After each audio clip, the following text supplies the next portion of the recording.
Hello, welcome to Serendipity. My name is Star and today I'm finally doing a fig cutting update. These were the first figs that I ever propagated back in December, the 2nd of December. These are the ones that are semi-successful. These are the ones that are not.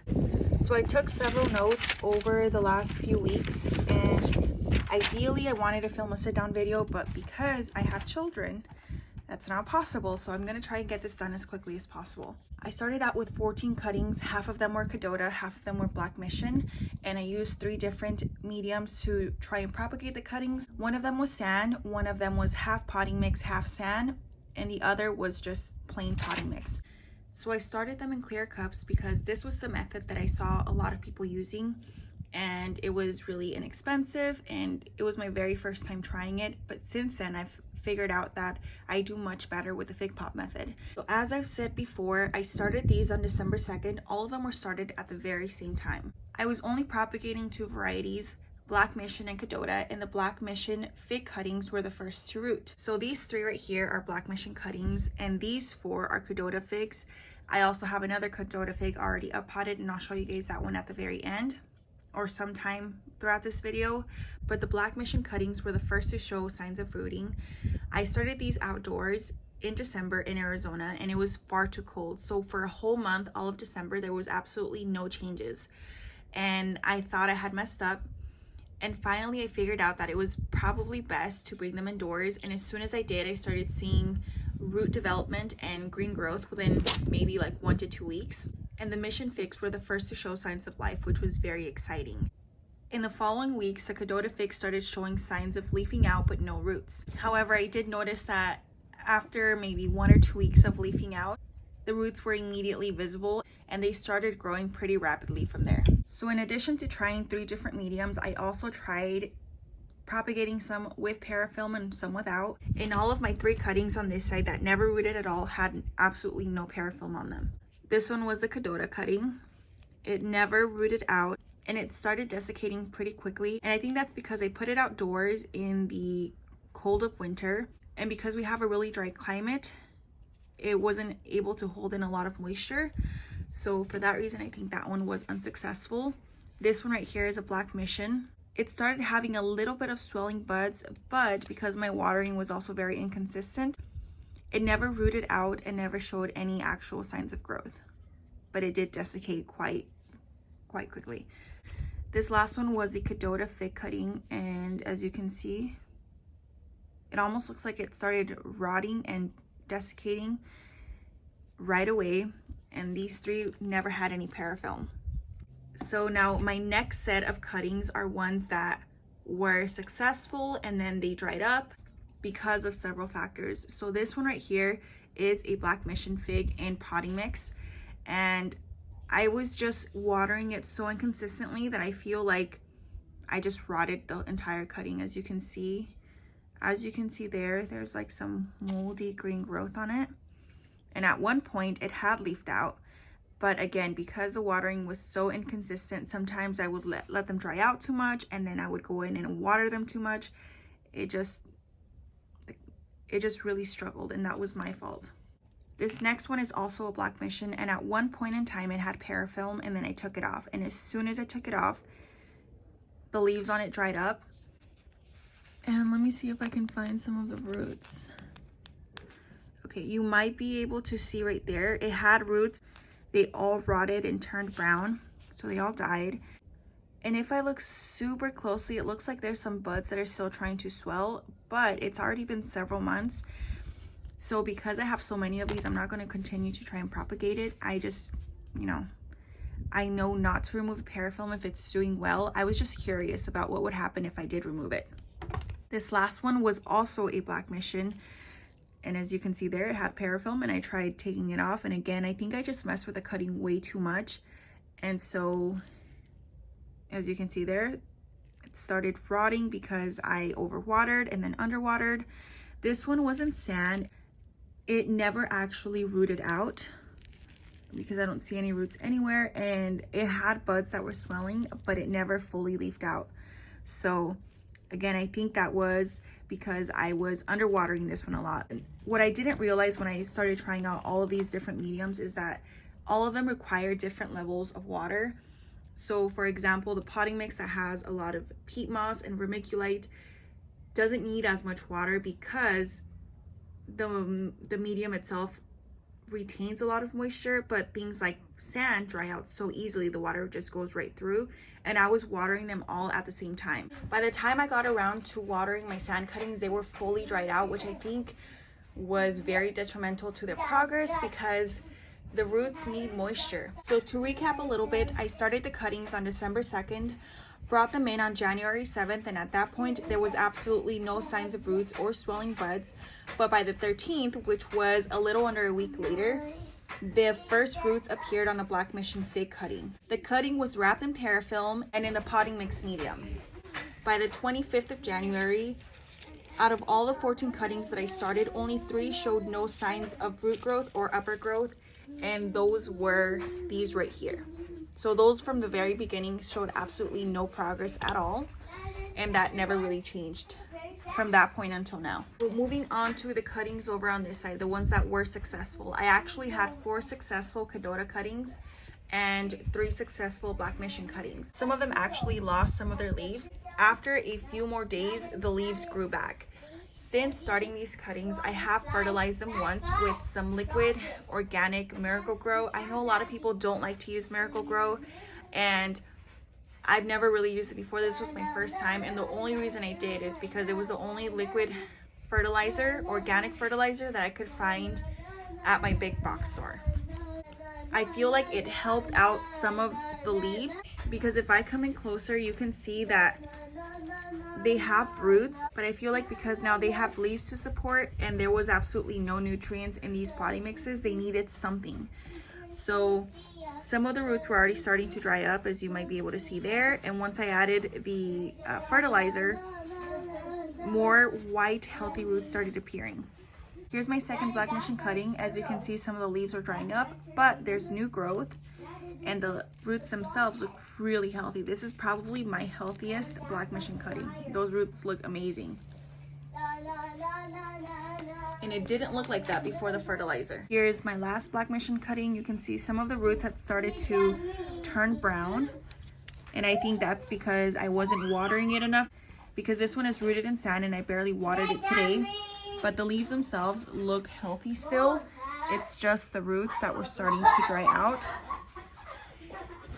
So that's what they look like, as you can see there. And the rest of these are the Cadota cuttings. 3 of them are rooted in sand, and 1 of them is rooted in a mixture of sand and potting mix.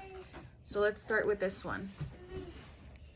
As you can see there, some of the roots have turned brown. Again, that's lack of watering on my part. Let's turn it around a little bit more. But it's still pushing out nice healthy roots. And then up here, the leaves on it look pretty good. Here's another one rooted in sand. The leaves look awesome, and the roots also look pretty good considering my lack of watering. And this one's really interesting actually, because this is the one that I showed in a different, regular gardening video, where my son actually dropped this one. And I thought it wasn't going to make it, but as you can see there, it's got new growth. He had broken off all of the roots, and you can see new roots coming through. Let me see, some right here as well. So that's really, really interesting, because I thought that cutting wasn't going to make it. So seeing it thriving right now is really, really encouraging. This one is rooted in a mixture of potting mix and sand, and the roots look incredible for this Cadota cutting. The leaves also look really nice and dark green. Now this last cutting was healthy at one point, but it has started to dry up because I wasn't watering it enough. So all of the roots died off. It looks like it started to rot from the bottom, started to desiccate from the top, and overall it just doesn't look like it's going to make it. But you know what? Out of 14 cuttings, to have 7 successful ones is not bad at all for my very first time. And because these were all just 2 varieties, I don't feel too bad. And I'm gonna go ahead and show you the one that I've already up-potted, so you guys can see what it looks like so far. So this is a Cadota fig cutting that I up-potted about 2 weeks ago, maybe a little bit less, and it's been doing great out here. It's putting out new growth, the leaves look awesome, and I placed it in a 10-gallon grow bag. This one had a really good root system, and overall it was my healthiest Cadota fig cutting at the time. Here in Arizona currently it's been getting close to 80 degrees, so it's nice and warm outside. It gets direct sun because this is the southern exposure of my yard, and it's doing amazing. I watered it when I uppotted it, but I haven't watered it since, and it looks incredible. I'm gonna go ahead and insert some footage of the day that I was transplanting it, just so you guys can see the root development, and I'm gonna insert that right now. I am about to pot up this Cadota fig tree. It was started December 2nd, and as you can see, it does have some roots. This is the cutting that has probably the healthiest roots compared to all of my other Cadota cuttings. However, the root systems are not as substantial as the ones in the fig pot method. I just wanted to show you guys what this looks like before I pot it up. I'm going to put it into this 10-gallon grow bag, and I'm going to sprinkle some of the mycorrhiza inoculant to help the root systems develop a little bit more. Here's a closer look at what the roots look like. Outside of the cup, they actually look a lot better, and there's some down there as well. I like the fact that with this potting mix, it sort of stays together better than in the fig pot method where it fell apart. When I uppot the figs that I got from Figaholics, I'll show you guys what that looks like, but I already sprinkled some mycorrhiza in there, and I'm just going to set this in. I needed to make the hole a little bit bigger. No, I don't want to mess with it too much. So let me dig this in a little bit deeper. Okay, there we go. I don't want to disturb the roots very much. And now I'm just backfilling. I do have a layer of mulch, so I'm just gonna push that back. Okay. And again, this is my Cadota fig. So I'm just pressing it down to make sure that there's no air bubbles. And now I'm just going to cover it back up and water it. All of my other figs that I've already had out here for 2 days already, potted up, are looking amazing. So I hope the same goes with this one. There you go, that's what it looks like. Pretty awesome. Now you guys are able to see what it looked like when I first potted it up versus what it looks like now. I'm very happy with this one. I made sure to add a layer of mulch to help hold in some of that moisture, and as it continues to warm up, I'm going to start watering it a little bit more frequently. I just didn't want to rot the cutting, and because these cuttings are still establishing themselves, you don't want to go ahead and drown them in water after you've been so careful to get them to root in the first place. So I removed the medium from some of these cuttings, and as you can see there's some of the roots that just rotted straight off. Let me see. It's kind of hard to tell, but you can see a little bit of the remainder of the roots. This one, at one point in time, this is a Cadota cutting, had some growth, and it started desiccating. It's the one that I showed you guys. However, once I did the scratch test, I saw some green, and then look at these roots. So I'm going to uppot this again, see what happens, but these are the rest of them. These I absolutely rotted because, as you can see, there's no roots, there's no anything keeping these alive. Here's another one. Nothing there. And here's the last one. So that one I will uppot again just to give it a fighting chance, and then I'm going to go ahead and take out the ones that never rooted at all, just so that we can see what's going on. Let's shake this off. Oh, actually, I'm going to try to shake it. Oh no. Yeah. As you can see there, nothing. And then the wood itself,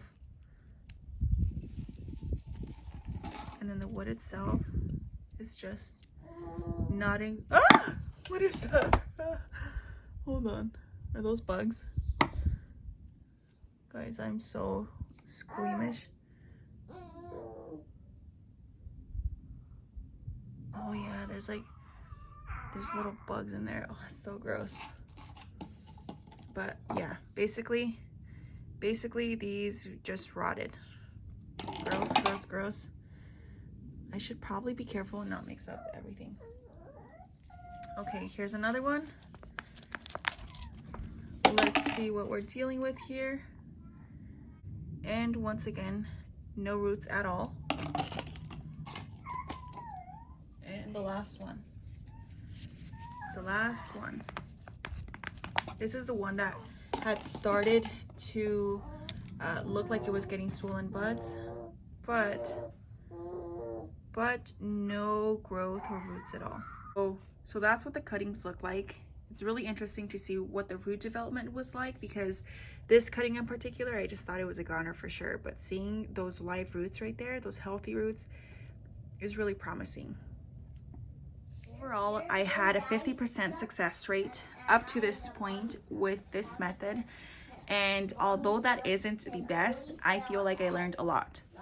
Since then, I've changed the potting mix that I use. I no longer use any of these actually. I use a mixture of peat moss and perlite instead of vermiculite, and absolutely no compost in my cutting starts.